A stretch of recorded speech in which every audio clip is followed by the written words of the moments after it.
Hello guys, andito pa rin tayo sa JK Works yan. Medyo marami pang kalat dyan. Nagre-repaint ako guys eh. Ayan, dalawa natin yung motor.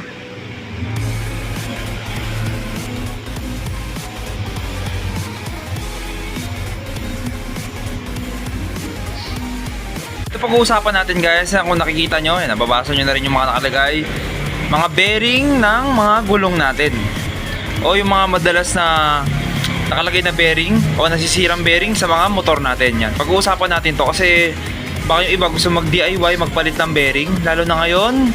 Ngayon kasi habang binibidyo ko to guys, itong month na to, mga susunod na dadaang month o yung nakaraang month is tag-ulan na guys.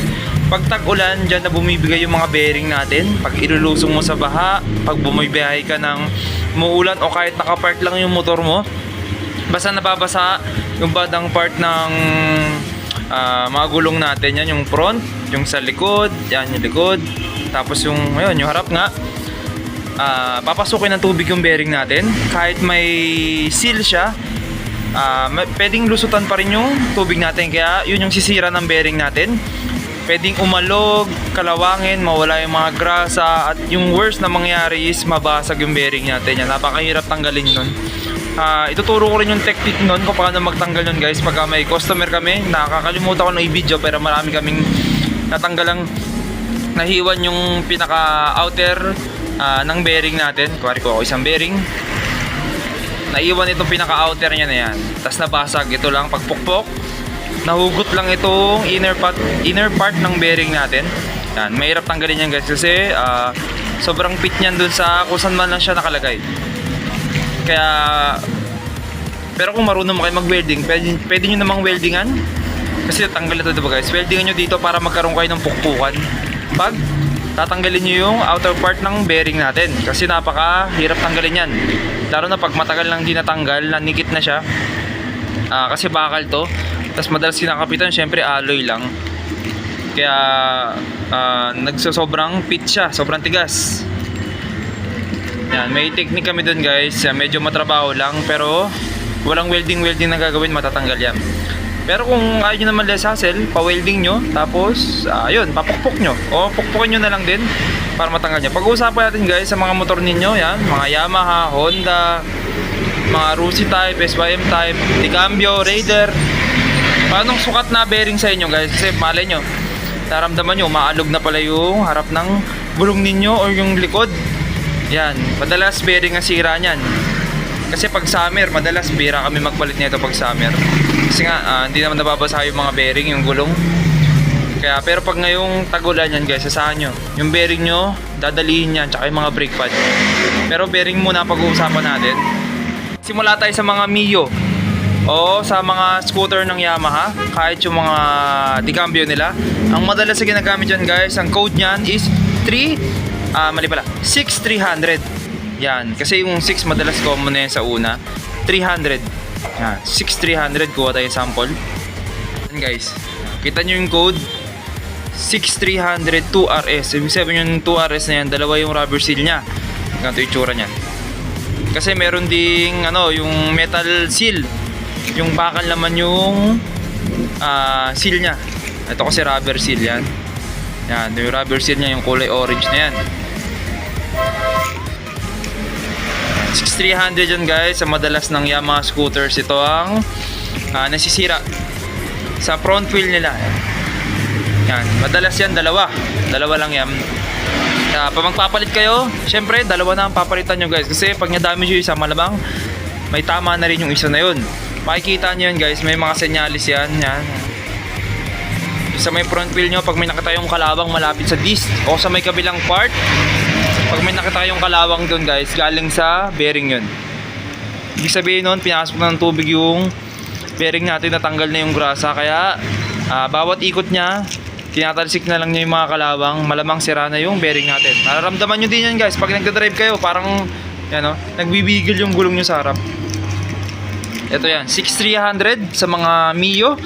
Halos lahat ng Mio guys, kahit NMAX B1, NMAX B2, Aerox B1, yan, Aerox B2, Mio Sporty, Mio Salty, Mio i125, Mio MX125, Mio MX125. Soul i125. Yan, yung mga kahit yung mga bago ngayon, Gravis gear. Yan. Kahit yung sniper sa front, alam ko 6300 pa rin ginagamit. Pero yung sa likod, meron pa kasing bearing sa likod yun eh. Itong mga Yamaha na yan, Aerox NMAX, may bearing din sa likod dyan. Sa may swing arm nila yan, madalas sisira din yun. Naman tayo sa mga ganyang decambio. Yan.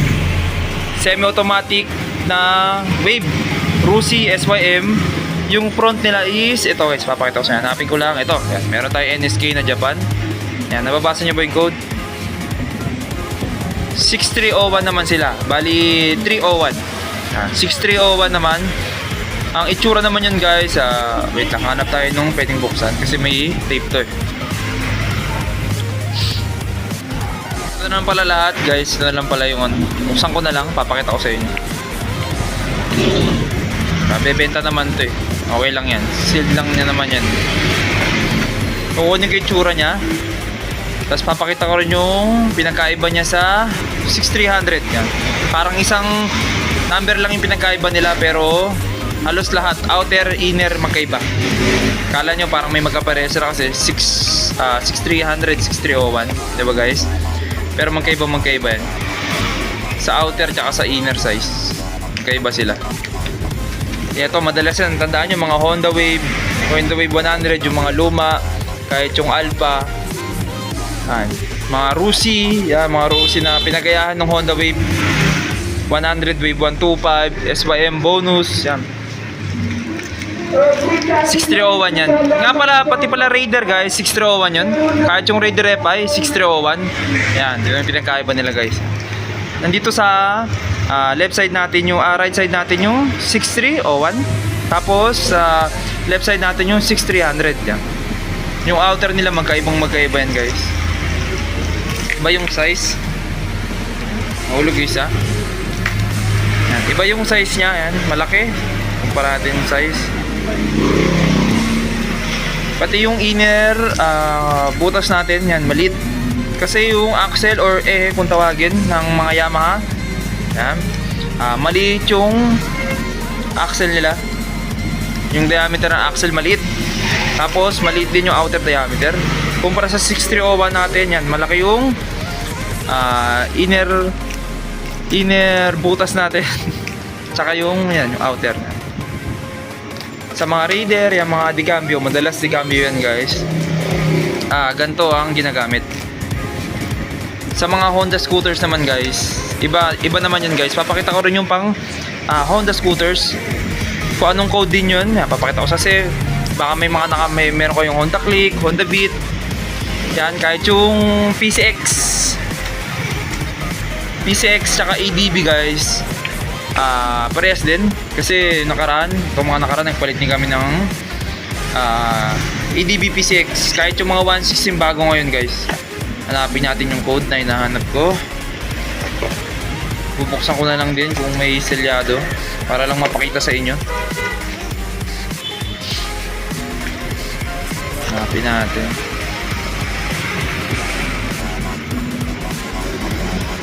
Yung natin guys, wala na pala tayong bagong pang mga Honda scooters guys. Pero meron ako ditong use na to, sira na to. Para ang purpose ko lang naman is para makita nyo. Yan, medyo madumi yan guys. Kakatanggal lang namin yung kahapon. Tapos meron marami pa doon, kakatanggal lang kanina. Ito naman guys, ganito na may itsura ng pang Honda scooters. Yan. Tignan nyo, maliit yung kanyang outer. Yan.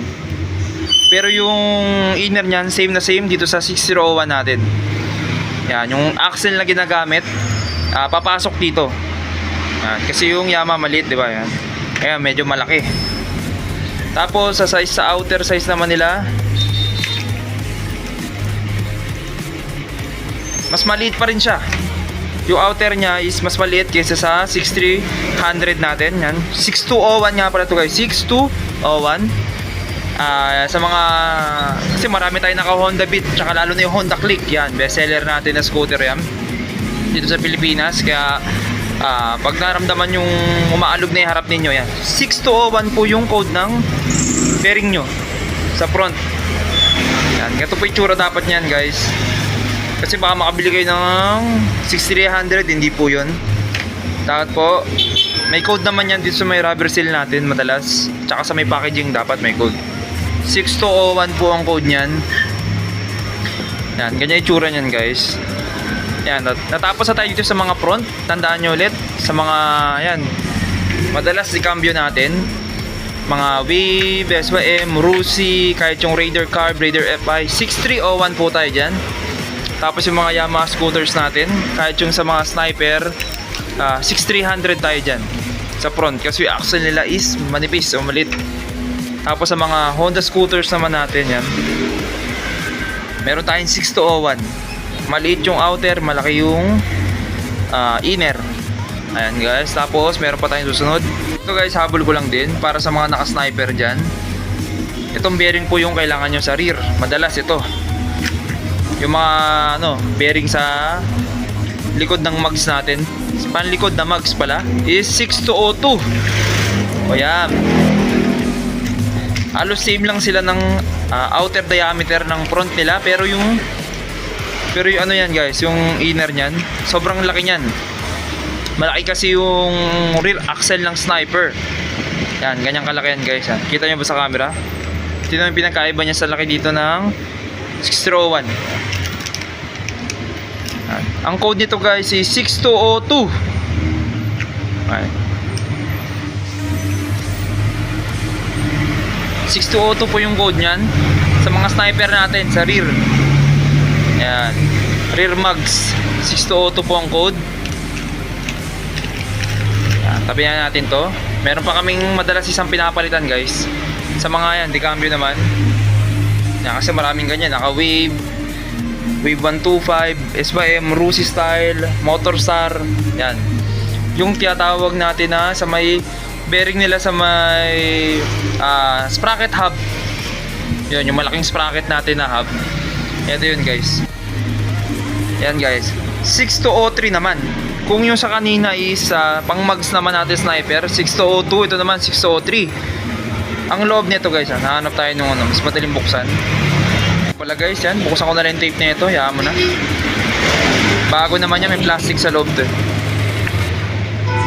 Sa akin guys, madumi yung kamay syempre mekaniko tayo. Napakita ko naman sa inyo yung tsura nung 6203. Yan, sa may sprocket hub to. Iwala ito guys, kasi sa mga ganyan di cambio, madalas sa rear mugs o rear rim set nyan, tatlong bearing yan. Meron pa nga apat dalawang magkapatong na bearing. Bali tatlo yung nasa mugs plus iba patong nasa sprocket flange natin o sprocket hub. Yun, yan, malaki yan guys. Yan to, malaki din yung outer tsaka inner nya. Yan, 6203 to guys. Madalas kami nagpapalit na ito kasi nababasag yung mga bearing na yun. Yan, banda dun sa may kabilang side. Yan, nababasag yan guys. Madalas kami magpalit na ito. Pero yung ibig sabihin ay hindi ibig sabihin malaki yung inner nito guys. Hindi kanyang kalaki yung axle na ginagamit. May parang bushing pa na nakalagay dyan. Tapos yung bushing na yun na doon nasasakto yung axle, rear axle ng mga ganyang di cambio. Doon sasakto yan. Madalas kami nagpapalit nito para pag nakita nyo, alugin nyo kasi yung sprocket flange o hub nyo. Pag umaalog na yun, ito yung sira. Yan. Kasi minsan naloloko sila, kala nila damper lang. Yung damper natin is upside down o side play lang yun. Ito naman is ito pala yung side play. Tapos yung ating tawag dito damper is upside down lang. Up down lang pala guys, sorry. Up down lang yung play nun dapat pagkapapalitan nyo. Ayan guys, tandaan nyo 6300 Yamaha. Ayan, para yun na lang mas mabilis. 6201 Honda scooters, 6301 yan sa mga di cambio natin. Yan, Rusi, Motorstar, SYM, Skygo. Yan, Honda Wave 6301 po tayo nyan. Babalik lang natin sila para kung bibili kayo, kung hindi nyo pa nabaklas, magdi-DIY kayo, alamin nyo kung anong unit ng motor nyo. Punta kayo sa bearing center o kaya sa mga motor shop, auto shop, sabihin nyo yung code, boss 6300 nga, Dalawa papalitan nyo guys ha, pag front madalas. Kasi madalas yan sabay nasisira. Yan guys. Sana may natutunan kayo. Simpleng tutorial lang to. Kung gusto nyo mag-DIY, alam nyo yung mga code ng bearing ninyo na bibilin.